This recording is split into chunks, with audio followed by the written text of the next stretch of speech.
তো এই যে ইফতারির পর আমি এক কাপ চা নিয়ে বসে গেলাম অ্যাজ ইউজুয়াল। তো এখন আমি বসে বসে চা খাবো, রিল্যাক্স করব, টিভি দেখব। আর এখন তো ঘুমাবো না, 2-3 ঘন্টা পরে বেডে যাব।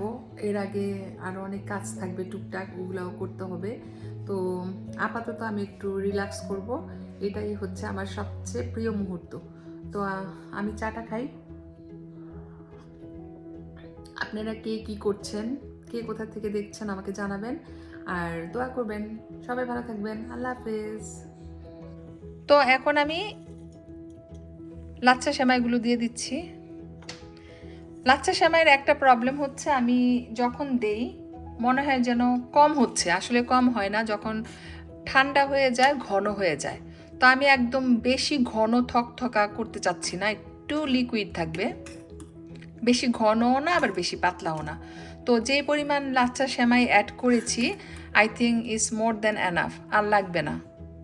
তো এখন আমি নেড়ে চেড়ে একবার একটু উতরালে নামাই ফেলবো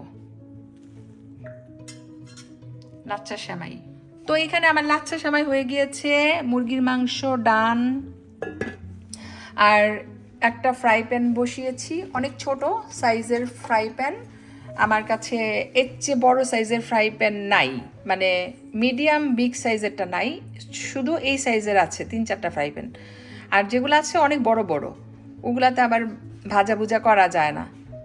তো এই ফ্রাই প্যানটাতেই আমি বেশি করে তেল দিয়ে দিচ্ছি, যেহেতু ভাজি করব অনেক তেল লাগবে। এটা আমি মিডিয়াম হিটে রাখি। আর এখানে আমি সবগুলা রোল বানাই নিই। ভেজিটেবল কিমা দিয়ে স্প্রিং রোল বানাবো, মিক্স ভেজিটেবল বিফ, দুইটা করে বানাচ্ছি আর দুইটা করে ভেজে নিচ্ছি, যেহেতু ফ্রাই প্যানটা একটু ছোট সেই জন্য। এই যে মোগলাই পরোটা বানালাম, আমি আমার স্টাইলে বানাইছি। এটা দিয়ে আরও 3টা রোলস বানাতে পারবো। তো এখানে 3টা, 2টা, 5টা, 6টা, 7টা, 7 থেকে 8টা হবে। তো দেখেন সুন্দর করে ফুলে উঠছে, যেহেতু ডিম দিছি এজন্য। তো আমি এগুলো সব বানাই নেই, তারপরে পরে আমি আপনাদেরকে দেখাবো কেমন হয়েছে। এখন আমি এই মোগলাই পরোটা একটাই বানিয়েছি, একটু বড় করে, 4 কোনা, আমাদের দেশি স্টাইলে।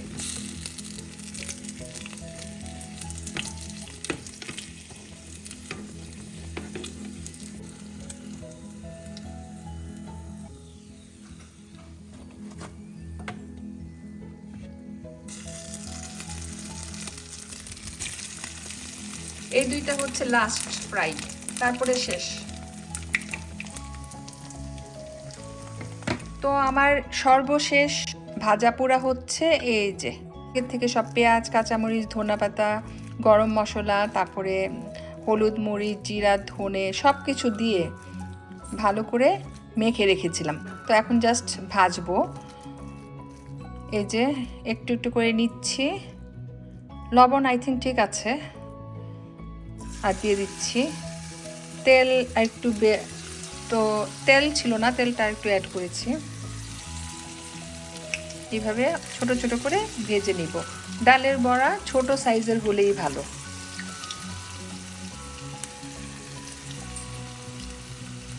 তো এইটা হয়ে গেলে আমার রান্না শেষ আজকের জন্য।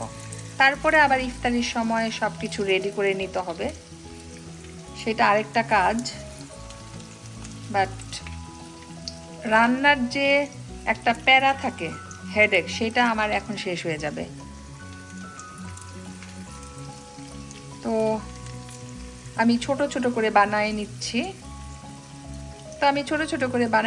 কারণ ছোট সাইজেরটা আমার কাছে ভালো লাগে, ভাজতেও ইজি, ঠিক মতো ইনসাইডে ভালো মতো হয়, আর খেতেও ভালো লাগে।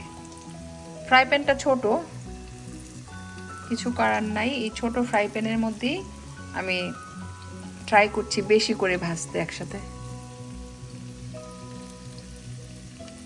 তো এগুলা ভেজে নেই, তারপরে আমি আপনাদেরকে দেখাবো কেমন হয়েছে।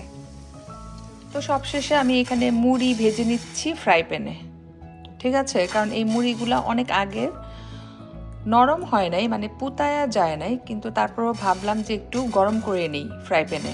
ফ্রাই প্যানে যদি লো হিটে রেখে দেওয়া হয় তাহলে একদম ক্রিস্পি হয়ে যায়। লো হিটে 2 মিনিট ভেজে নিয়েছি, একদম ক্রিস্পি হয়ে গিয়েছে। দেখেন, শব্দের থেকে বুঝতে পারছেন নিশ্চয়ই। তো এটা খেতে অনেক ভালো লাগে। আর এখানে চা হয়ে গিয়েছে, চাটা বানায় রাখছি আগেই, কারণ আমি সবসময় ইফতারির আগে চা বানায় পাতিলে রেখে দিই, তাহলে ইজি হয়। কারণ ইফতারির পর চা বানাতে অনেক টায়ার্ড লাগে, সেই জন্য আমি কাজটা আগেই করি। এখন একদম নো চিন্তা, ইফতারির পর চা খাবো, ভালো লাগবে। আজকে সারাদিন অনেক ক্লাউডি ছিল, স্নো পড়েছে, সেজন্য আমি বের হই নাই। বাসায় থেকে এগুলো রান্না করেছি ইফতারির জন্য।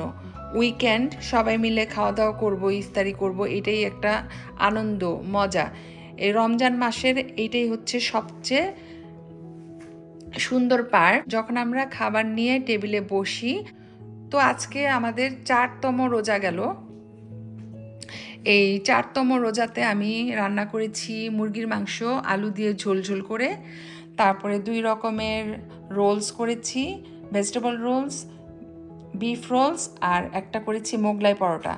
তারপরে এখানে আছে বুট ভাজি, মুড়ি, সালাদ, শসা, লাল পেঁয়াজ, ডালের বড়া, ডালের পেঁয়াজুও বলতে পারেন।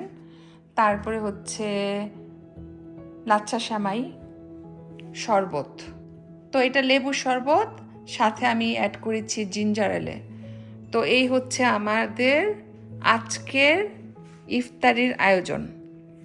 আপনারা কে কোথা থেকে ইফতারি করছেন, কে কী দিয়ে ইফতারি করেছেন আমাকে জানাবেন প্লিজ। তো সবাই ভালো থাকবেন, আমাদের জন্য দোয়া করবেন, আমিও আপনাদের সবার জন্য দোয়া করি। আল্লাহ হাফেজ।